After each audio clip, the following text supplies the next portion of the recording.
इसे बस एक तलवारबाज की जरूरत है। मगर ऑर्किड के डिटेल से लगा कि वो किसी ताकतवर और प्रभावशाली कंपनी से है जिसे किसी योद्धा की जरूरत ही नहीं। और ऐसी कंपनी का ऑर्किड टाउन में सिर्फ एक ही मकसद हो सकता था। क्या गोल्डन रोड फिर से बन गया? चीफ ने खुद से बुदबुदाया। अगर रीबॉर्न कंपनी के पास ऑर्किड टाउन तक मांस ट्रांसपोर्ट करने के संसाधन थे तो ये उनकी ताकत का सबूत था। गोल्डन रोड के गौरवशाली दिनों में भी कोई कंपनी ऑर्किड टाउन के आसपास के टूटे फूटे जंगलों से नहीं गुजर पाई थी। ऐसी ताकतवर कंपनी का ऑर्किड टाउन पर ध्यान देने का सिर्फ एक कारण हो सकता था, गोल्डन रोड की संभावनाएं। उन्हें पक्का गोल्डन रोड चाहिए होगा। चीफ, वो आपसे मिलना चाहता है। वो दोनों स्पेशीज का सहयोग चाहता है ताकि हमारी दुश्मनी खत्म हो जाए। ऑर्किड ने चैतन्य का संदेश पास किया। चीफ को चैतन्य की डील ठुकराने की कोई वजह नहीं दिखी। आखिर इससे उनके गांव की भूखमरी की समस्या हल हो सकती थी और उन्हें अपना गांव भी नहीं छोड़ना पड़ता। मगर वो जानता था कि दोनों स्पेशीज के बीच पूरी शांति मुमकिन नहीं थी। ऑर्क्यूपाइन चीफ से उसकी पुरानी दुश्मनी थी जिसे सिर्फ बातों से सुलझाना नामुमकिन था। उनका झगड़ा बहुत दूर तक चला गया था। फिलहाल ऑर्केनाइन चीफ प्रतिद्वंद्वी स्पेशीज के साथ सुलह के लिए तैयार था। ऑर्क्यूपाइन चीफ भी शायद मान जाए क्योंकि चैतन्य की डील के इनाम इतने लुभावने थे। चलो जश्न मनाते हैं, चीफ ने अपने गांव को चिल्लाकर कहा। हमारे स्पॉन्सर ने हमें ढेर सारा मांस दिया है तो चलो इसका लुत्फ उठाएं। वो ओ ओ ओ वो ओ ओ ओ वो ओ ओ ओ। जश्न में ऑर्केनाइन ऑर्किड ने अपनी जांघें थपथपाई और पृथ्वी देवी को धन्यवाद देते हुए अपने पवित्र मैदान की ओर अनुष्ठान किया। ककाओ के पेड़ ऑर्केनाइन स्पेशीज के जश्न में इधर उधर हिल रहे थे जबकि वे टोकरे के सारे मांस को ग्रिल और स्मोक कर रहे थे। इधर एक छोटी सी परछाई एक ऑर्किड से दूसरे ऑर्किड पर छलांग लगा रही थी, अपने क्लोन्स को पूरी ऑर्केनाइन आबादी में फैलाते हुए। जब भी चैतन्य किसी नए समूह या स्पेशीज से मिलता, टाइशन हमेशा अपने क्लोन्स को उनकी परछाइयों में फैलाकर उनकी हर हरकत पर नजर रखता।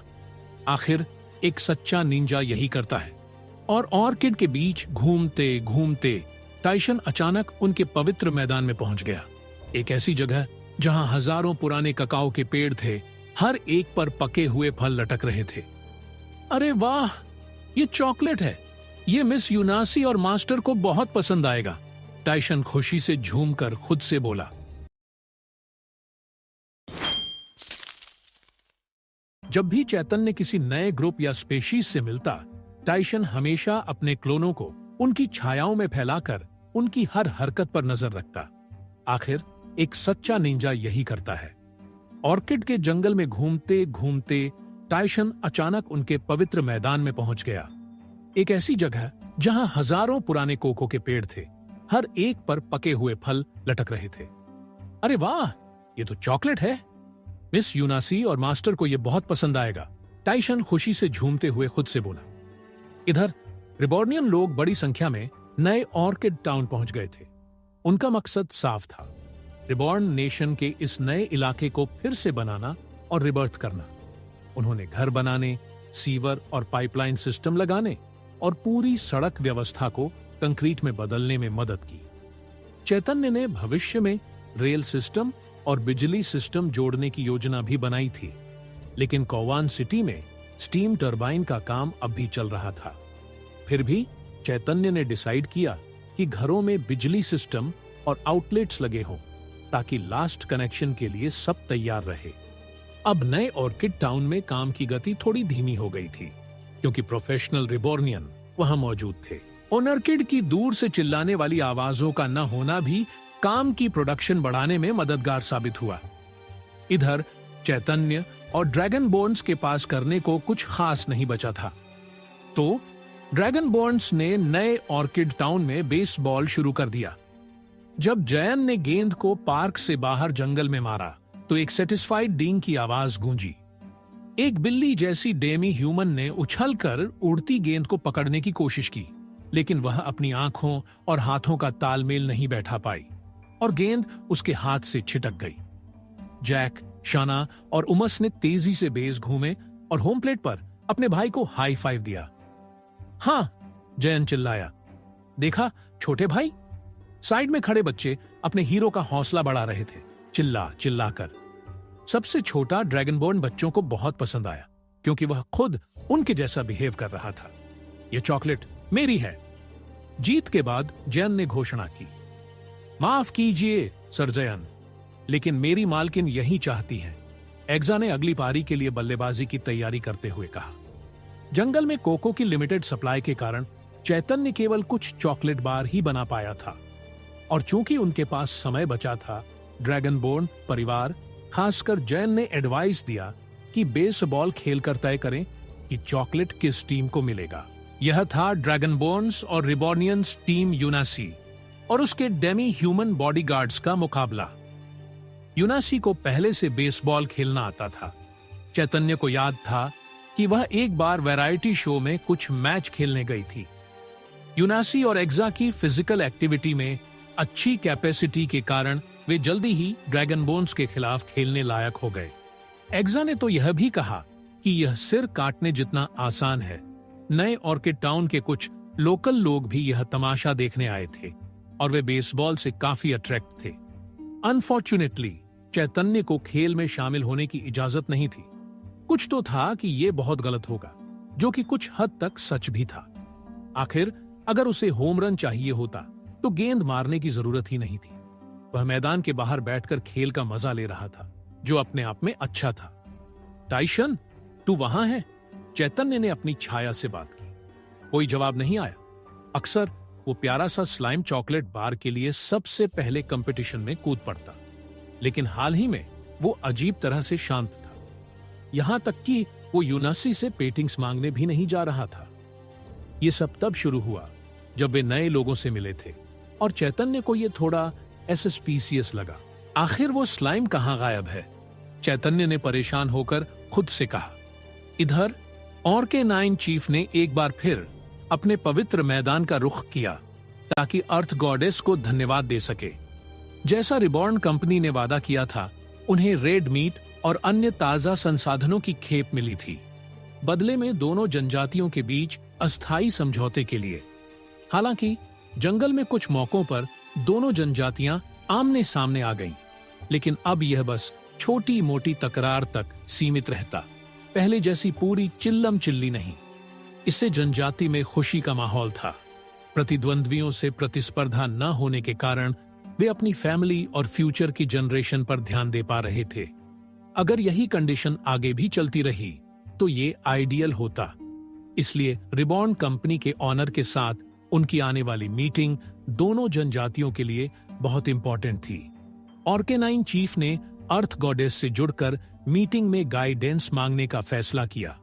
उसका विश्वास था कि गॉडेस ने ही रिबॉर्न कंपनी और उनकी जनजाति को मिलवाया था, जिससे यह दोनों के लिए फायदेमंद सौदा हुआ। लेकिन उसे नहीं पता था कि उसके पैरों की छाया में एक शरारती साया छिपा था, जो उसकी हर हरकत देख रहा था। इतने सारे कोको के पेड़, इतनी सारी चॉकलेट्स, टाइशन ने मन ही मन सोचा। उसने ऑर्क्यूपाइन जनजाति और उनके चीफ में भी सेंध लगाई थी और पक्का किया था कि उनके पास भी सैकड़ों कोको के पेड़ थे, तोड़ने के लिए तैयार। क्या मैं ये मास्टर को बताऊं? टाइशन ने मन ही मन सोचा। टाइशन जैसे ही चैतन्य के पास लौटने वाला था, उसे अचानक एक विचार आया। क्या होगा अगर मैं मास्टर की मदद करूं? अगर मैं वह शख्स बन जाऊं जो मास्टर को ढेर सारे कोको बीज दिलाए ताकि वे चॉकलेट के पहाड़ बना सके? हाँ, शायद वे मुझे ढेर सारी चॉकलेट्स देंगे। टाइशन अब खुद से ही सलाह मशवरा कर रहा था। उसके दिमाग में एक विजन उभरी। वो चॉकलेट बार्स के समंदर में तैर रहा है, मुंह में जितनी चॉकलेट समाए उतनी खा रहा है और मास्टर्स से ढेर सारी तारीफें बटोर रहा है। मैं तुम्हें हजारों पेटिंग्स दूंगी, यूनासी टाइशन से कह रही थी। तू सबसे अच्छा निंजा है। टाइशन की कल्पना में मास्टर उससे कह रहा था। इस विजन के साथ शरारती निंजा स्लाइम शैडो से बाहर निकला और चीफ के सामने वाले एक पेड़ में जा घुसा। चीफ चौंक गया। उसे अचानक अपने पवित्र मैदान में किसी अनजान चीज की मौजूदगी का एहसास हुआ। कौन है वहां? चीफ ने सावधानी से पूछा। चीफ की आंखों के कोने से उसे कुछ सरकता दिखा, कुछ पतला और शल्की। उसने सिर घुमाया और एक सांप देखा, लाल आंखें, हरे शल्क, जैसे किसी अजगर के, और वह उसे घूर रहा था। चीफ एक ही नतीजे पर पहुंचा, गॉडेस का दूत। चीफ ने घोषणा की। आंखों के कोने से उसे कुछ सरकता दिखा, कुछ पतला और चमकदार। उसने सिर घुमाया और एक सांप देखा, लाल आंखें, हरे शल्क, जैसे किसी अजगर के, और वो उसे घूर रहा था। चीफ एक ही नतीजे पर पहुंचा। ऑर्केनाइन चीफ के पूर्वजों का मानना था कि उनकी पवित्र भूमि किसी खास वजह से पवित्र थी। ये वो जगह थी जिसे सिर्फ पृथ्वी देवी ही छू सकती थीं, और इसके रक्षक होने के नाते सिर्फ उन्हें ही यहां आने की इजाजत थी। इसका सबूत यह था कि ऑर्केनाइन स्पेशीज के पूरे इतिहास में किसी ने भी उनके पवित्र मैदानों में एक भी जानवर नहीं देखा। ककाओ के पेड़ों पर ना तो किसी चिड़िया ने घोंसला बनाया, ना ही किसी गिलहरी ने बिल खोदा। इस जंगल में सिर्फ वही जीव थे जो ककाओ के पेड़ों के जीवन चक्र का हिस्सा थे। सांपों का यहां होना सख्त मना था। देवी इसकी इजाजत नहीं देती थी, इसलिए चीफ का सिर्फ एक ही नतीजा निकला, यह कोई साधारण सांप नहीं था। इसकी चमकती लाल आंखें किसी जंगली जानवर की नहीं, बल्कि किसी समझदार प्राणी की थी। और यह सांप ठीक उसी वक्त सामने आया जब वो देवी से मार्गदर्शन मांगने वाला था। ये सब उसे दैवीय हस्तक्षेप जैसा लगा। चीफ को अब सब साफ हो गया। उसे यकीन हो चला था कि रीबॉर्न कंपनी खुद देवी का भेजा हुआ दूत है, और उनके दिए मांस और संसाधन स्वर्ग से आए हैं। तो ये सांप भी जरूर स्वर्ग का कोई दूत होगा जो उन्हें संदेश देने आया होगा। मैं देवी की मौजूदगी में सिर झुकाता हूं, चीफ ने हरे सांप यानी टाइशन के सामने घुटने टेकते हुए कहा। इधर टाइशन इस बात का मजा ले रहा था कि उसका भ्रम इतनी आसानी से काम कर गया। उसे ऑर्किड को मनाने के लिए जरा भी मेहनत नहीं करनी पड़ी। ओह हाँ हाँ, बो हे, टाइशन ने खुशी से कहा। उसकी सांप वाली जीभ फुफकार रही थी। देवी ने मेरी फिक्र जरूर भांप ली होगी और तुम्हें मेरी चिंता दूर करने भेजा होगा, है ना? चीफ ने उम्मीद से पूछा। बिल्कुल सही। इस कूल निंजा को, मेरा मतलब सांप को, अपनी समस्याएं बता, टाइशन ने कहा। ऑर्केनाइन। चीफ ने राहत की सांस ली और रीबॉर्न कंपनी के इंसान मालिक के साथ होने वाली मुलाकात के बारे में अपनी बात रखने लगा। क्योंकि रीबॉर्न ने ऑक्यूपाइंस के साथ भी सौदा किया था, तो इस मुलाकात में उनके चीफ के भी शामिल होने की पूरी उम्मीद थी। मुझे बस इस बात की चिंता है कि अपने पुराने प्रतिद्वंद्वी से मेरी दुश्मनी मेरे फैसले पर भारी पड़ सकती है। मैं इंसानों के साथ अच्छे रिश्ते रखना चाहता हूं, लेकिन डर है कि जब मैं अपने दुश्मन से आमने सामने मिलूंगा तो पुरानी रंजिश फिर सामने आ जाएगी। चीफ ने अपनी समस्या टाइशन के सामने रख दी।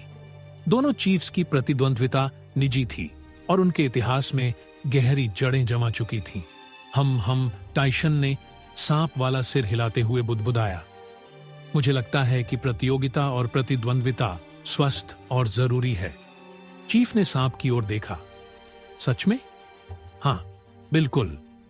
तुम्हें ऑक्यूपाइन स्पेशीज से प्रतिस्पर्धा करनी चाहिए, ये देखने के लिए कि तुम में से कौन रीबॉर्न कंपनी के लिए अपनी वफादारी सबसे अच्छे से दिखा सकता है।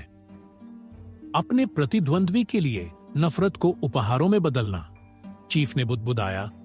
उसकी आंखें चमक उठीं, जैसे उसे कई सारे आइडियाज मिल गए हों। रीबॉर्न कंपनी के कूल लीडर और उनके सुपर निंजा के साथ मुलाकात में तुम्हें उनके साथ दोस्ती करने की पूरी कोशिश करनी चाहिए। इससे तुम्हारी स्पेशीज को देवी का आशीर्वाद मिलेगा, न कि तुम्हारे प्रतिद्वंद्वियों को। चीफ की आंखें फटी की फटी रह गईं, जैसे उसे अभी कुछ बड़ा समझ आया हो। तू सही कह रहा है। अगर देवी ने हमारी स्पेशीज और रीबॉर्न कंपनी को मिलवाने का प्लान किया है, तो इसका मतलब है कि जो उनकी सहायता हासिल करेगा उसे देवी का आशीर्वाद भी मिलेगा। लेकिन उसे याद आया कि उनकी स्पेशीज के पास देने को कुछ खास नहीं था। हमारे पास सेवा के सिवा कोई उपहार नहीं है, चीफ ने अफसोस के साथ कहा। टाइशन की आंखें चमक उठी। वेल, तुम्हारे पास कुछ तो है क्या, देवी का दूत? चीफ ने पूछा। ये टाइशन सांप एक पेड़ पर सरक गया और अपनी पूंछ से एक पके हुए ककाओ फल को लपेट लिया। तुम उन्हें चॉकलेट बीन्स दे सकते हो, टाइशन ने जवाब दिया। चॉकलेट? चीफ ने हैरानी से पूछा, क्योंकि उसे अभी तक नहीं पता था कि ककाओ बीन्स से चॉकलेट बनती है। अरे, मेरा मतलब ककाओ बीन्स। टाइसन ने फटाफट अपनी गलती सुधारी। चीफ के चेहरे पर शक का भाव छाया। मुझे नहीं लगता इंसानों को ककाओ बीन्स पसंद आएंगे। उनके लिए ये सिर्फ कड़वे बीज हैं, चीफ ने कहा। टेंशन मत लो, टाइसन ने भरोसा दिलाया। बस ढेर सारे ककाओ बीन्स इकट्ठा करो और उन्हें उपहार के तौर पर पेश करो। टाइसन ने सिर्फ अपनी मुनाफे की बात बताई। ऑराकेनाइन चीफ को थोड़ा शक था, लेकिन वो कोशिश करने को तैयार था। आखिर उनके पास ककाओ बीन्स की इतनी भरमार थी कि इस्तेमाल न करने पर वो गोदाम में सड़ जाएंगे। ठीक है, हम देवी को साबित करेंगे कि सिर्फ हम ही उनके आशीर्वाद के हकदार हैं। चीफ ने ऑक्यूपाइंग स्पेशीज को उपहार तरीके से हराने का पक्का इरादा कर लिया। बिल्कुल बिल्कुल, टाइसन ने हां में सिर हिलाते हुए कहा। ऑर्केनाइन चीफ को नहीं पता था कि उसका प्रतिद्वंद्वी भी उसी वक्त एक अनजान सांप से मिल रहा था, जो खुद को पृथ्वी देवी का दूत बता रहा था। ककाओ बीन्स कहते हो? ठीक है, मैं वैसा ही करूंगा। अगर इससे मेरे प्रतिद्वंद्वी को पछाड़ने में मदद मिलेगी तो मैं रीबॉर्न कंपनी को जितने ककाओ बीन्स दे सकता हूं, दूंगा।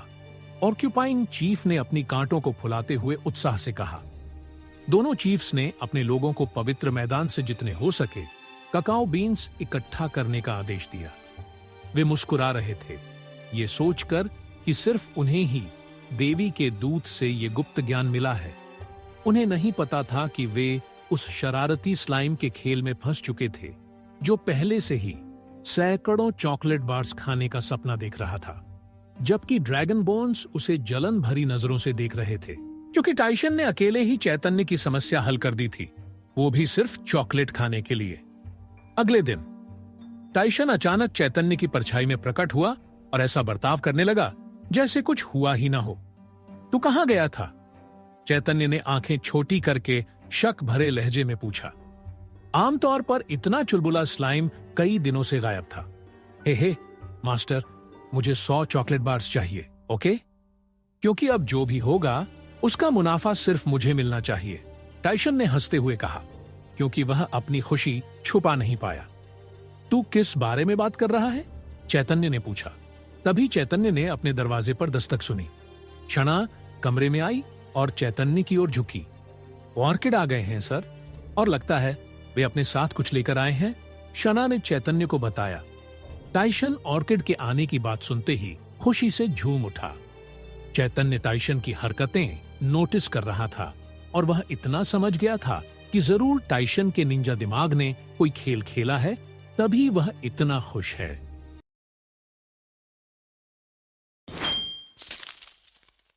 क्षणा कमरे में आई और चैतन्य की ओर झुकी। ऑर्किड आ गए हैं सर, और लगता है वो अपने साथ कुछ लेकर आए हैं, शना ने चैतन्य को बताया। टाइसन ऑर्किड के आने की बात सुनते ही खुशी से झूम उठा। चैतन्य टाइसन की हरकतें नोटिस कर रहा था और चैतन्य इतना भी समझ गया था कि जरूर टाइसन के निंजा माइंड ने कोई गेम खेला है, तभी वो इतना खुश है। चैतन्य अपने घर से बाहर निकला और देखा कि नया ऑर्किड टाउन के लोकल्स गेट पर गौर से नजर रख रहे थे। जंगल के किनारे पर ऑर्केनाइन ऑर्किड का एक ग्रुप 5 लोगों की तादाद में इंतजार कर रहा था। ये पहली बार था कि उनकी नजर उन ऑर्किड पर पड़ी जो कानों को चुभने वाली टिनिटस की प्रॉब्लम दे रहे थे। बड़े लोग उन्हें थोड़ी सावधानी और झिझक से देख रहे थे, जबकि बच्चे दीवारों के ऊपर से नए अर्ध मानवों को देखने के लिए उत्साह से झांक रहे थे। अगर उनके सीनियर्स बच्चों को ना रोकते तो वो उनसे दोस्ती करने के लिए ऑर्किड के पास भी जा सकते थे। अगर रिबॉर्नियंस और ड्रैगनबोर्न्स वहां न होते तो लोकल्स इनसे और ज्यादा डरते, क्योंकि लोकल्स का यह मानना था कि जिनकी आवाज ही इतनी डरावनी है वो बहुत ज्यादा खतरनाक होंगे, जबकि ऐसा नहीं था।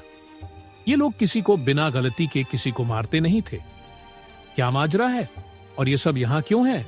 चैतन्य ने ड्रैगनबोर्न से पूछा। जयन ने बच्चों की तरह दीवार के ऊपर से झांका। मैं अपने जूनियर्स को बेसबॉल सिखा रहा था, तभी लगा कि वो लोग आ रहे हैं। भाई चैतन्य, जम्हाई, मैंने भी उन्हें फील किया, जैक ने आलस्य से अपनी बाहें फैलाते हुए कहा। मुझे चॉकलेट की खुशबू आ रही है, उमस ने धीरे से कहा। चैतन्य ने अपने टॉप लेवल स्किल्स से ऑर्किड को स्कैन किया, उनके शरीर में मौजूद माना को चेक किया। इनमें से कोई चीफ नहीं है, चैतन्य ने खुद से कहा। कोई ऐसा खास ऑर्किड नहीं था जिसे वो चीफ मान सकता था। यूनासी चैतन्य के पास आई और हां में सिर हिलाया। ऑर्किड चीफ्स की मसल्स ज्यादा डेवलप्ड होती है और उनकी गर्दन के आसपास एक शानदार मैना होता है। ये लोग जरूर किसी और वजह से आए हैं। चैतन्य ने सोचा कि शायद वो चीफ्स के साथ मीटिंग फिक्स करने आए हैं, लेकिन ऑक्यूपाइन जनजाति की गैर मौजूदगी देखकर लग रहा था कि इनके यहां आने का कोई और मकसद है। वो आगे बढ़ा और ऑर्किड ने उसे आते देख सावधान की पोजीशन ले ली। जैसे ही चैतन्य ऑर्किड के पास पहुंचा, ऑर्किड ने उसके जवान चेहरे और सुनहरे बालों को पहचान लिया। सबसे बड़ी बात, जैसा कि बाकी ऑर्किड ने बताया था, रिबॉर्न के इंसान मास्टर में मान का एक डीप चार्म था। पृथ्वी के हर एलिमेंट का कण चुंबक की तरह उसके शरीर की ओर खींचा चला आता था। उन्होंने चैतन्य के लिए रिस्पेक्ट दिखाने के लिए अपनी जांघों और छाती पर थपथपाना शुरू किया। ओ, हम ओनरके-9 जनजाति ये तोहफे रिबॉर्न कंपनी को अपनी थैंकफुलनेस के सिंबल के तौर पर भेंट करते हैं। ऑर्किड ने बड़े बड़े बोरे जमीन पर रखे, हर बोरा उनके शरीर से लगभग 2 गुना बड़ा था। वो धड़ाम से जमीन पर गिरा, जिससे सबके मन में सवाल उठा कि ऑर्किड इन्हें गिफ्ट क्यों मान रहे हैं। चैतन्य अपनी हाई लेवल सेंसेस और सारे एलिमेंट्स से कनेक्शन की वजह से उन बोरों से निकलने वाले पृथ्वी के मान को फील कर सकता था। उनकी खुशबू भी कुछ जानी पहचानी थी। ये क्या है? चैतन्य ने पूछा। हां, ये ढेर सारे कोको बीन्स हैं, चिंटू 3 ने कंफर्म किया। ऑर्किड ने एक बोरा फाड़ा और उसमें रखे हजारों सफेद कोको बीन्स दिखाए जो पिक करने के लिए तैयार थे। तुम मुझे ये दे रहे हो? चैतन्य ने पूछा। ऑर्किड ने अपनी जांघों पर जोर जोर से थपथपाते हुए कहा, हां इंसान, हमारा चीफ आप और आपकी रिबॉर्न कंपनी के लिए अपनी गुडविल दिखाना चाहता है, उस सारे मीट और रिसोर्सेज के लिए जो आपने हमें दिए। चैतन्य ने एक बीन्स उठाया और चेक किया। ये वाकई वही कोको बीन्स थे जो उसे पता थे। इतने सारे कहां से लाए? चैतन्य ने क्यूरियसली पूछा, क्योंकि चैतन्य ने जंगल छान मारा था, लेकिन मुट्ठी भर बीन्स ही मिले थे। मगर ये ऑर्किड एक बोरे में ही 100 किलो के करीब दे रहे थे। कोको बीन्स की एक्सपायरी डेट होती है, यानी ये उनके स्टोरेज में ज्यादा पुराने नहीं हो सकते। ये उनके सैक्रेड ग्राउंड से हैं। मास्टर! टाइशन अचानक चैतन्य की परछाई से बाहर निकला और उत्साह से बोला, सैक्रेड ग्राउंड्स? तुझे कैसे पता? चैतन्य ने निंजा स्लाइम को शक भरी नजरों से देखकर पूछा। हाँ, हे। अपने दांत दिखाते हुए टाइशन बस इतना कहकर फटाफट चैतन्य की परछाई में वापस घुस गया। ऑर्किड ने फिर से अपनी जांघें थपथपाई, चैतन्य को रिस्पेक्ट दिखाते हुए। हम फ्यूचर में और लाएंगे। हमारा चीफ चाहता है कि आप इसे सिर्फ एक गिफ्ट समझें और हमारी जनजाति के बारे में अच्छा सोचें। ओ। चैतन्य ने आधे मन से उनके रिचुअल को नकल किया और अपनी जांघें थपथपाई। ओ। उसके उनके रिवाजों को फॉलो करने की कोशिश से ऑर्किड के चेहरों पर बड़ी सी स्माइल आ गई और वो जंगल में वापस लौट गए। ऑर्किड के जाने के बाद ड्रैगन बोन्स और बच्चे उत्साह से कोको बीन्स के बोरों के पास इकट्ठा हो गए। सर चैतन्य, इसका मतलब आप और चॉकलेट बना सकते हैं? एक बच्चे ने पूछा। हाँ, ये सारा बोरा मेरा है ना भाई चैतन्य? जयन ने पहले ही एक बोरा अपने लिए उठा लिया। ट्राई करके देख, क्षणा ने वार्निंग दी। उसकी आंखें जयन को ऐसा फील करा रही थीं जैसे उसे 1000 सुइयां चुभ रही हों। ये लॉर्ड चैतन्य का है, वो डिसाइड करेंगे कि ये किसे देना है, शायद किसी मेहनती को, जैसे मुझे। इतना कहकर क्षणा भी स्माइल करने लगी। बाकी लोग चैतन्य से और चॉकलेट बनाने की मांग करने लगे और वो ऐसा करने का प्लान भी कर रहा था, क्योंकि इस बार इतने सारे कोको बीन्स मिले थे। लेकिन उससे पहले चैतन्य ने अपनी परछाई को गंभीर नजरों से देखा। टाइशन, सैक्रेड ग्राउंड्स? तुझे कैसे पता? टाइशन की परछाई चुप रही। चैतन्य कुछ और पूछने वाला था कि तभी उसे जंगल के दूसरी तरफ से किसी और की मौजूदगी फील हुई। लगभग 1 मिनट बाद भारी कदमों की आवाजें सबके कानों में पड़ी। ऑर्किड फिर से आए, लेकिन इस बार वो अलग थे। मोटे मैना की जगह इनके शरीर पर क्विल्स और स्पाइन्स थे। ये ऑर्क्यूपाइन जनजाति थी। ताह ताह ताह, उन्होंने अपनी क्विल्स को थपथपाकर खनखनाती आवाज की। हम ऑर्क्यूपाइन जनजाति ये गिफ्ट्स रिबॉर्न कंपनी को अपनी थैंकफुलनेस के सिंबल के तौर पर प्रेजेंट करते हैं। उनके शब्द ऑर्केनाइन्स जैसे ही थे, और ऑर्केनाइन जनजाति की तरह ये ऑर्किड भी बड़े बड़े भारी बोरे घसीट रहे थे, जो चैतन्य को ऑर्केनाइन्स वाले गिफ्ट से मिलते झूलते लगे। अंदाजा लगाना आसान था कि वो क्या लेकर आए हैं। उन्होंने बोरे चैतन्य के सामने रखे और थैंक्स की रस्म अदा की। हमें उम्मीद है कि आपको हमारे सैक्रेड ग्राउंड्स के फल्स पसंद आएंगे। हम फ्यूचर में और लाएंगे, ताकि हमारा चीफ उम्मीद करता है कि आप हमारे गांव को अच्छी नजर से देखेंगे। ऑर्किड ने सर झुकाकर कहा। उन्होंने बोरे चैतन्य के सामने रखे और थैंक्स की रस्म अदा की। हमें उम्मीद है कि आपको हमारे सैक्रेड ग्राउंड्स के फल्स पसंद आएंगे। हम फ्यूचर में और लाएंगे, ताकि हमारा चीफ उम्मीद करता है कि आप हमारे गांव को अच्छी नजर से देखेंगे। ऑर्किड ने सिर झुकाकर कहा। भले ही चैतन्य खुश था कि उसके पास सैकड़ों किलो कोको बीन्स आ गए, लेकिन उसे समझ नहीं आ रहा था कि ये सब हुआ कैसे। उसने सोचा था कि हाल के भूकंपों और मौजूदा हालात की वजह से कोको बीन्स लगभग खत्म हो चुके हैं, मगर ऐसा लग रहा था जिसे ऑर्किड्स के पास अपना पर्सनल बागान हो, जहां वो ढेर सारे कोको बीन्स उगा सकते हैं। चैतन्य ने देखा कि ऑर्क्यूपाइन जनजाति जंगल के अपने हिस्से में लौट रही थी, और उसके दिमाग में सिर्फ एक ही बात घूम रही थी। टाइशन, मुझे लगता है तुझे कुछ एक्सप्लेन करना चाहिए, चैतन्य ने टाइशन से कहा, एक बैंगनी स्लाइम परछाई से विजेता वाले वाइब्स के साथ उभरा। उसने अपने धब्बेदार हाथ अपनी छोटी सी कमर पर रखे और अपनी ठुड्डी ऊपर उठाई, जैसे चैतन्य की तारीफों का इंतजार कर रहा हो।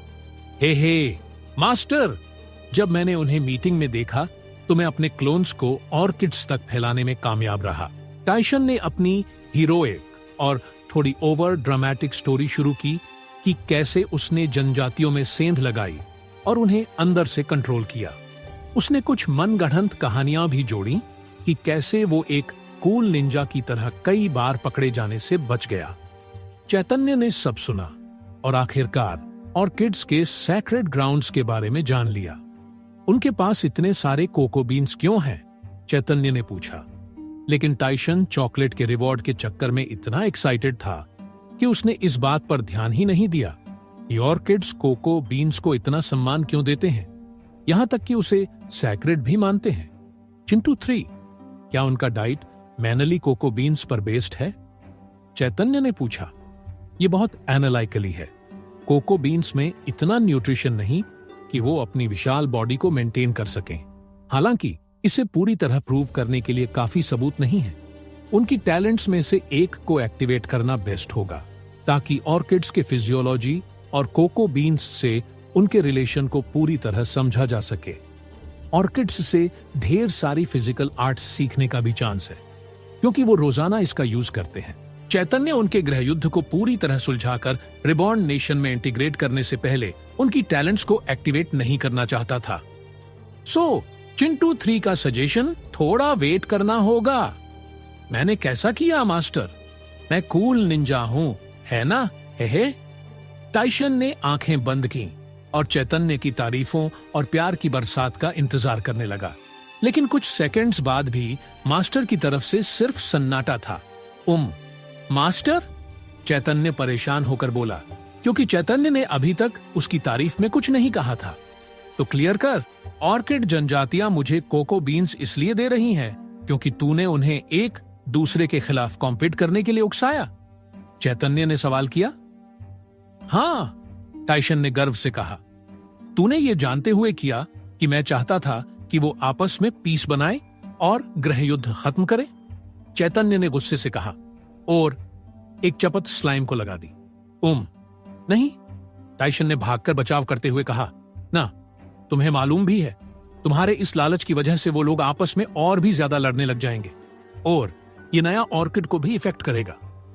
चैतन्य आज पहली बार गुस्से से चिल्लाया। अब निंजा स्लाइम को एहसास हुआ कि उसने अनजाने में दोनों जनजातियों को फिर से एक दूसरे के खिलाफ खड़ा कर दिया, तो वो उदास हो गया। क्या टाइशन ने गलत किया? टाइशन ने अफसोस के साथ कहा, क्योंकि टाइशन चैतन्य का गुस्सा बर्दाश्त नहीं कर सकता था। एक जोरदार हवा का झोंका निकला और टाइशन धीरे धीरे बैंगनी पानी के गड्ढे में पिघल गया। चैतन्य अपने गुस्से को कंट्रोल करके हल्का सा हंसा और छोटे से स्लाइम को थपथपाया। वो अपने क्यूट पेट पर गुस्सा कैसे हो सकता था? नहीं, तूने अच्छा किया, उसने टाइशन को ढांढस बंधाया। तूने हमें ढेर सारे कोको बीन्स दिलाकर मेरी बहुत मदद की। तेरा तरीका थोड़ा शेडी था, लेकिन फिर भी गुड जॉब बड़ी। चैतन्य ने बिना मन के कहा ना। टाइशन धीरे धीरे फिर से शेप में आ गया। चैतन्य की तारीफों से भर उठा। सच में? टाइशन ने खुश होकर पूछा। हाँ, और अब जब तूने ऑर्किड्स का ट्रस्ट गेन कर लिया है, मैं चाहता हूं कि तू उनकी जासूसी करे और पता लगाए कि उनकी आपसी रंजिश इतनी बड़ी क्यों है। ये सिर्फ तू ही कर सकता है, तो मैं तुझ पर भरोसा कर रहा हूं, ठीक है? बैंगनी स्लाइम खुशी से उछला और हवा में ही अपनी निंजा ड्रेस में ट्रांसफॉर्म हो गया। बिल्कुल मास्टर, तेरी मर्जी पूरी होगी, टाइशन ने गंभीर आवाज में कहा, अपने लिए एक सीरियस वाइब बनाते हुए। उसका टर्न अराउंड इतना फटाफट था कि कोई भी सोचेगा कि उसकी पहले वाली उदासी सिर्फ सहानुभूति बटोरने का ड्रामा थी। टाइशन फटाक से चैतन्य की परछाई में लौट गया और अपनी निंजा मिशंस को जारी रखा। इधर चैतन्य ने ड्रैगन बोन्स को कोको बीन्स को नया ऑर्किड टाउन के अंदर ले जाने का ऑर्डर दिया, जहां वो इन्हें चॉकलेट में प्रोसेस कर सकता था। कई लोकल्स और रिबॉर्नियंस टाउन के सेंटर में इकट्ठा हुए, चैतन्य को कड़वे कोको बीन्स को शुगर स्वीट चॉकलेट में बदलते देखने के लिए। चैतन्य ने यह सब पब्लिकली किया क्योंकि वो नया ऑर्किड टाउन के लोकल्स को भविष्य में खुद चॉकलेट बनाना सिखाना चाहता था। आखिर उसका प्लान था कि इसे टाउन का मेन एक्सपोर्ट प्रोडक्ट बनाया जाए। इससे यूनासी और बाकियों को अपनी टैलेंट्स दिखाने का मौका मिलेगा। आखिर चॉकलेट एक ऐसा इंग्रेडिएंट था जिसे केक, ब्रेड या यहां तक कि पानी में भी डाला जा सकता था। चॉकलेट के बिजनेस की पॉसिबिलिटीज अनलिमिटेड थीं। इधर जंगल के बाहरी इलाकों में कोवान सिटी के और गहरे हिस्से में कुछ पेडलर्स अपने पीठ पर बड़े बड़े रक्सैक्स लेकर इकट्ठा हुए थे। ये वही पेडलर्स थे जो ऑर्किड्स की रिचुअल चिल्लाहट सुनकर भाग गए थे। हालांकि वो ऑर्किड्स की पोटेंशियल थ्रेट और खतरनाक रास्तों से डर के मारे गए थे, लेकिन इन पेडलर्स ने ऑर्किड टाउन के भूखे लोगों को बचाने के लिए अपनी जान जोखिम में डालकर वापस आने का फैसला किया। पेडलर्स होने के नाते वो अकेले ऐसे थे जो ऑर्किड टाउन को कम से कम 1 महीने का खाना सप्लाई कर सकते थे। अगर वो वापस न आते तो ऑर्किड टाउन को भूखा मरने के लिए छोड़ देते। उनकी कॉन्शियस उन्हें ये इजाजत नहीं दे रही थी। तो वो लौट आए और हैरानी की बात, ऑर्किड्स की चिल्लाहट बंद हो चुकी थी। जंगल में और गहरे जाने पर भी कोई चीख पुकार या ताने की आवाजें नहीं सुनाई दी। वो लोग क्या यहां से चले गए ये सिटी छोड़कर? एक पैडलर ने और से पूछा। यह पॉसिबल हो सकता है, क्योंकि कोई भी भूखा मरना नहीं चाहेगा। हमें ऑर्किड टाउन की मदद करनी होगी, दूसरे ने घबरा कर कहा। इससे उन्हें जंगल में और गहरे जाने की हिम्मत मिली और आखिरकार वो ऑर्किड टाउन के इलाके में पहुंच गए। लेकिन जैसे जैसे वो पास आए, उन्हें एहसास हुआ कि कुछ तो गड़बड़ है। ऑर्किड टाउन बहुत बिजी था।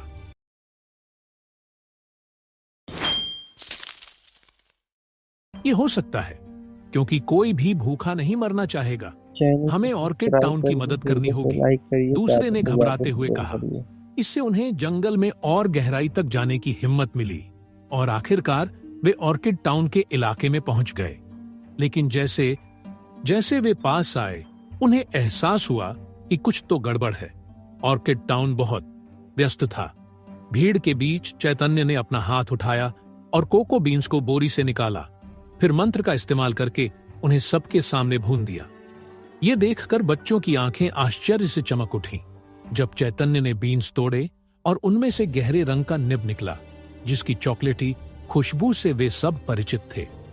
कोको निब्स को इकट्ठा करके चैतन्य ने उनकी रासायनिक संरचना को तोड़ा और उन्हें एक चिकने स्वादिष्ट तरल में बदल दिया। इस शुद्ध चॉकलेट की तरल को काटने लायक टुकड़ों में बदलने में ज्यादा समय नहीं लगा और सभी ने इसका आनंद लिया।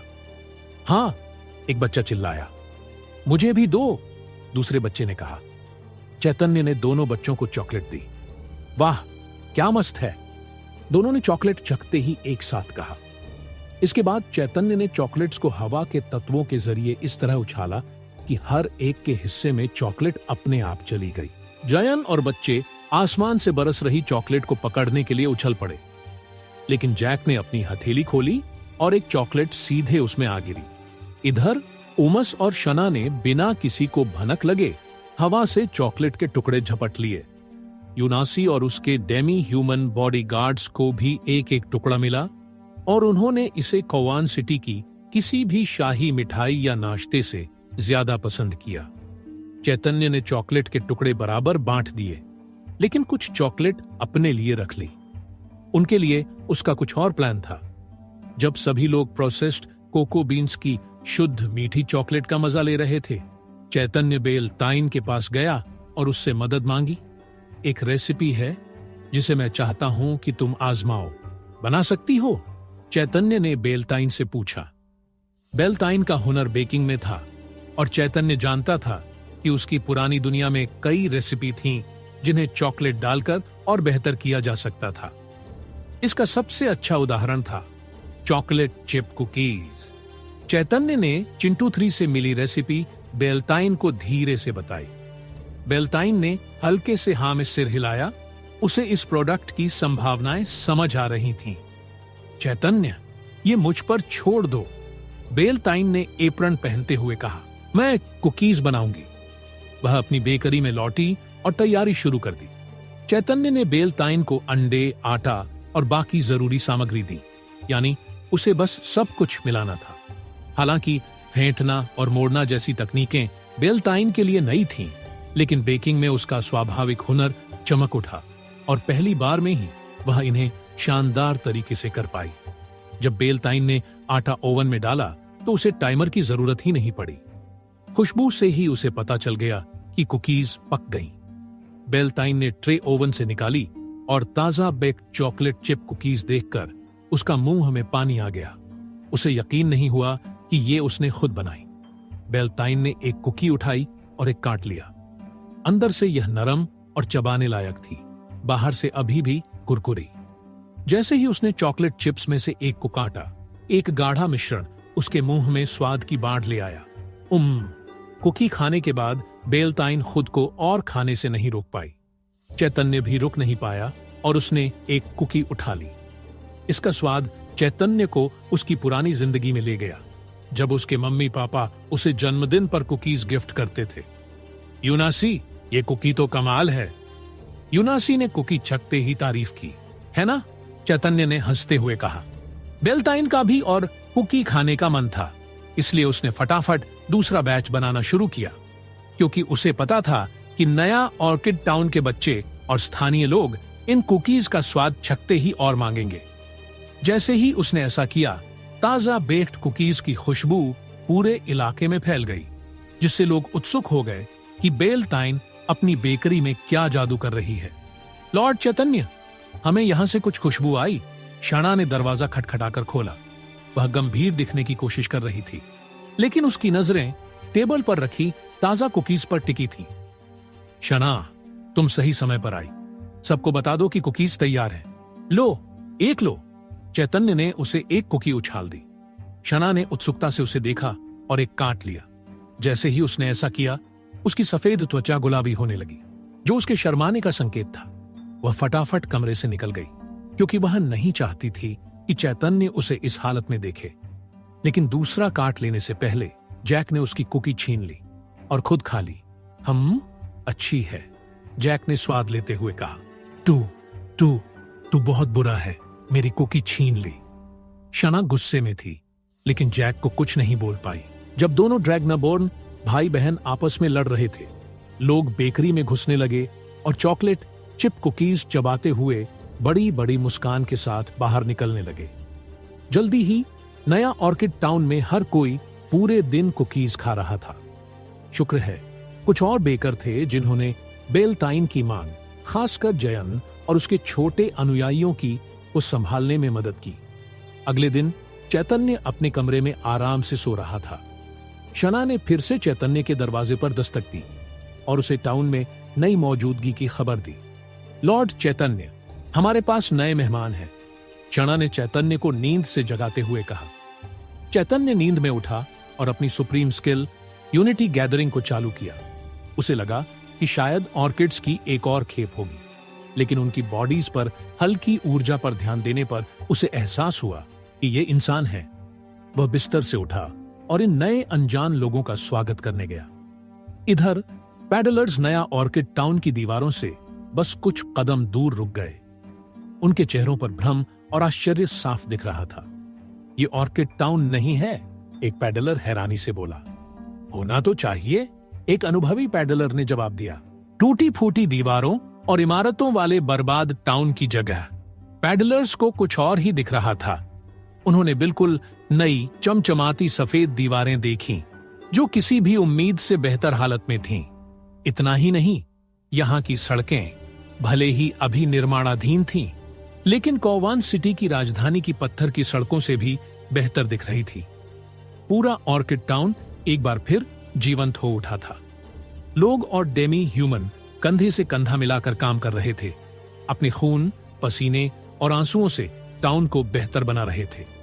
हैरानी में उन्होंने एक अजीब ड्रैगन जैसे डेमी ह्यूमन को अपनी हथेलियों में एक भूरी गोल चीज लिए उनकी ओर आते देखा। यो, एक कुकी चाहिए? एक बच्चे ने उन पैडलर्स से कहा।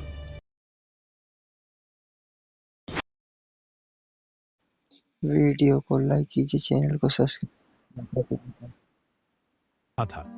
लोग और डेमी ह्यूमन मिलकर काम कर रहे थे, अपने खून, पसीने और आंसुओं से शहर को बेहतर बना रहे थे। अचानक उन्होंने एक अजीब ड्रैगन जैसे डेमी ह्यूमन को देखा, जो अपनी हथेलियों में एक भूरी गोल चीज लिए उनकी ओर आ रहा था। यो, कुकी चाहिए? एक बच्चे ने उन पैडलर्स से कहा। उन बच्चों में जयन भी था, जो अपनी कुकी लिए पैडलर्स के सामने खड़ा था। सॉरी, ये ऑर्किड टाउन है? पैडलर्स ने डेमी ह्यूमन से सावधानी से पूछा। जयन ने सोचा, नहीं, इस जगह का नाम नया ऑर्किड टाउन है। ओह, तो हम गलत जगह आ गए, पैडलर्स ने एक दूसरे को देखते हुए कहा। रुको रुको, ये सही जगह है। हमारे आने से पहले इसे ऑर्किड टाउन ही कहते थे, जयन ने अपनी कुकी चबाते हुए कहा। उसे नहीं पता था कि उसने बड़ी उलझन पैदा कर दी। इस खुलासे से पैडलर्स हैरान रह गए। वे यकीन नहीं कर पा रहे थे कि ये वही ऑर्किड टाउन है जिसके लिए वे कौवान सिटी से खाना लेकर आए थे, ताकि यहाँ के लोगों को जिंदा रख सके। तुम्हें यकीन है, ये उस ऑर्किड टाउन से बिल्कुल अलग है जो मुझे याद है, वेटन पैडलर ने कहा। वह पुरानी पीढ़ी का था, जिसे गोल्डन रोड के पुराने दिन याद थे। यह वैसा ऑर्किड टाउन नहीं था जैसा उसे याद था। खुद देखना चाहते हो? जयन ने चुनौती दी और उन्हें गलत साबित करने के लिए बुलावा दे दिया। पैडलर्स एक दूसरे को देखते हुए धीरे धीरे आगे बढ़े। उन्होंने आधे अधूरे कंक्रीट के रास्ते पर कदम रखा और उसकी मजबूती देखकर दंग रह गए। ऐसा लग रहा था जैसे किसी बड़े पत्थर का स्लैब इस्तेमाल किया गया हो। रास्ते भले ही निर्माणाधीन थे, लेकिन शानदार डिजाइन, पूरी ड्रेनेज सिस्टम और फुटपाथ के साथ बनाए गए थे। हर गली के आखिरी हिस्से में एक अजीब सा पोल था, जिसके ऊपर हरे, नारंगी और लाल रंग के शीशे लगे थे। ये क्या है? उन्होंने जयन से पूछा। ये स्टॉप लाइट है, लेकिन तुम अभी नहीं समझोगे, जयन ने पैडलर को देखकर मुस्कुराते हुए कहा। पैडलर्स सड़कों पर चलते रहे। तभी उन्होंने बड़े बड़े मेटल पाइप्स को डेमी ह्यूमंस द्वारा हवा में उछालते और निर्माणाधीन घरों में फिट करते देखा। जैसे ही इन्हें जमीन के नीचे जोड़ा गया, इन पाइप्स से साफ नीला पानी निकलने लगा। फिर एक डेमी ह्यूमन ने लीवर घुमाकर पानी का बहाव रोक दिया। पानी? मुझे लगा था ऑर्किड टाउन को पानी सिर्फ बारिश से मिलता है। एक पैडलर हैरान होकर बोला। यह तो अजीब है, दूसरे ने कहा। तभी एक इंसान उन डेमी ह्यूमन वर्कर्स के पास आया और उन्हें एक डिब्बा दिया, जिसमें मांस और सब्जियां थीं, जो पकने के कुछ मिनट बाद भी भाप छोड़ रही थीं। लो, तुम्हारा खाना, इंसान ने कहा, और डेमी ह्यूमंस ने उसे धन्यवाद दिया। आखिरकार एक पैडलर अपनी उत्सुकता नहीं रोक पाया और उस महिला से पूछने लगा, माफ कीजिए, लेकिन यहाँ खाना और पानी कैसे उपलब्ध है? ऑर्किड टाउन को तो भुखमरी और पानी की कमी की हालत में होना चाहिए था, लेकिन यहाँ हर कोई स्वस्थ और अच्छे से खाया पिया लग रहा है। पैडलर की बात सुनकर महिला ने सिर हिलाया और राहत की सांस ली। हमें तो ऐसा ही करना पड़ता था, लेकिन शुक्र है रिबॉर्न कंपनी ने हमें उस भयानक हालत से बचा लिया। रिबॉर्न कंपनी, पैडलर्स ने धीरे से दोहराया। व्यापार उनकी रोजी रोटी थी, उनकी विशेषज्ञता। फिर भी उन्हें इतने संसाधनों वाली किसी कंपनी का नाम याद नहीं आ रहा था। क्या यह कोई विदेशी कंपनी है? वेटन पैडलर ने सोचा। सब ऐसा क्यों सोचते हैं? नहीं, हमारा बॉस इंसान है। मेरा भाई ब्लिंकिंग सिटी का सबसे अमीर इंसान है, जयन ने डींग मारते हुए कहा। पैडलर्स के चेहरों पर फिर से उलझन छा गई।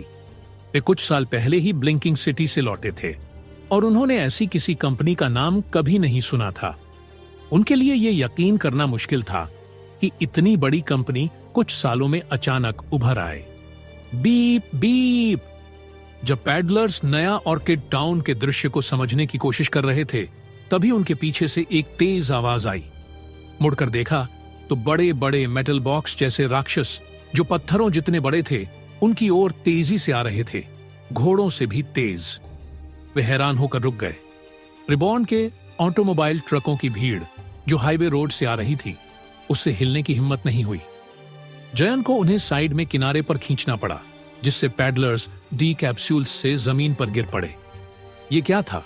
एक स्टुअर्ट पैडलर ने पूछा। ट्रक सड़क के दूसरी तरफ रुक गए।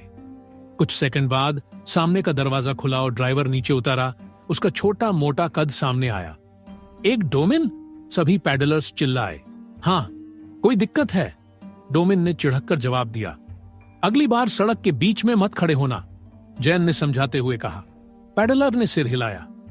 डोमिन ट्रक से ढेर सारे मेटल पाइप्स उतारने लगा, पैडलर्स की हैरान नजरों को नजरअंदाज करते हुए, क्योंकि उसे उन पैडलर्स से कोई लेना देना नहीं था। डोमिन के लिए सिर्फ उसका काम महत्वपूर्ण था। लेकिन ये कैसे? एक पैडलर ने पूछा। जयन ने गर्व भरी मुस्कान बिखेरी। अब यकीन आया? हाँ, सबको हैरानी होती है जब पता चलता है कि भाई चैतन्य डोमिनर्स के साथ गठजोड़ कर चुके हैं। जयन की डींग ने उनके सारे सवालों का जवाब दे दिया, लेकिन पैडलर्स सच को यकीन नहीं कर पा रहे थे। कोवान सिटी में कोई भी इस पर यकीन नहीं करेगा। फिर भी उनके सामने एक डोमिन का होना अपने आप में काफी सबूत था। वे कुछ सेकंड चुप रहे, नया ऑर्किड टाउन में घुसने के कुछ मिनटों में मिली सारी जानकारी को पचाने की कोशिश करते हुए। कुल मिलाकर सब कुछ रिबॉर्न कंपनी पर आकर टिक गया। उन्हें नहीं पता था कि देहात में एक छुपा हुआ ड्रैगन था। कोवान सिटी में किसी को अंदाजा नहीं था कि ऐसी कंपनी उन डोमिनर्स से दोस्ती कर सकती है जो बदनाम रूप से गैर मिलनसार माने जाते हैं। तुम लोग ठीक हो? तभी एक सुनहरे बालों वाला इंसानी लड़का उनके पास आया और हाथ बढ़ाया। हम ठीक हैं, छोटे। बस ये समझने की कोशिश कर रहे हैं कि रिबॉर्न कंपनी ने ये सब कैसे कर दिखाया। एक पैडलर ने हैरानी से बाहर निकलते हुए कहा। बस पूछ लो, लड़के ने सहजता से जवाब दिया। नहीं, वेटन पैडलर ने मना किया। रिबॉर्न कंपनी के मालिक से मिलना आसान नहीं होगा। वे जरूर युग बिल्ट और उसके जैसे बड़े लोगों के स्तर के होंगे। क्षणा मुस्कुराई और पैडलर्स के पास गई। लॉर्ड चैतन्य ने आपको आमंत्रित किया है। रिबॉर्न कंपनी में उनसे बड़ा कोई और अधिकारी नहीं है। पैडलर्स झट से खड़े हुए और अपने कपड़े ठीक करने लगे। ये तो शानदार है, हम उनसे कहां मिल सकते हैं? सभी पैडलर्स एक साथ बोले। क्षणा ने मुस्कुराते हुए उनकी नजरें उस सुनहरे बालों वाले लड़के की ओर ले गईं। ये लॉर्ड चैतन्य हैं। आप इन्हीं को ढूंढ रहे हैं, क्षणा ने जवाब दिया। अपने सामने खड़े चैतन्य को देखकर पैडलर्स एक बार फिर दंग रह गए। उनके होश उड़ गए थे ये जानकर कि ये लड़का जितना दिखता है उससे कहीं ज्यादा है। आओ, तुम सब यहां आ सकते हो, चैतन्य ने मुस्कान के साथ कहा। सभी पैडलर चैतन्य के सामने आकर खड़े हो गए। हमें कुछ बिजनेस की बात करनी है। मेरी समझ से तुम लोग कोवान सिटी में घूमने वाले पैडलर्स हो, है ना? चैतन्य ने पूछा। सभी पैडलर्स ने एक दूसरे को देखा और फिर चैतन्य को देखकर एक साथ हाँ में सिर हिलाया। वेल, आज तुम्हारा लकी डे है क्योंकि हमारे पास कुछ प्रोडक्ट्स हैं जो हम वहां बेचना चाहते हैं। तो क्या तुम उन प्रोडक्ट्स को बेचने में हमारी मदद करोगे? चैतन्य ने सभी पैडलर्स को अपने प्रोडक्ट्स बेचने का प्रस्ताव दे दिया। दूसरी तरफ एक और परेशान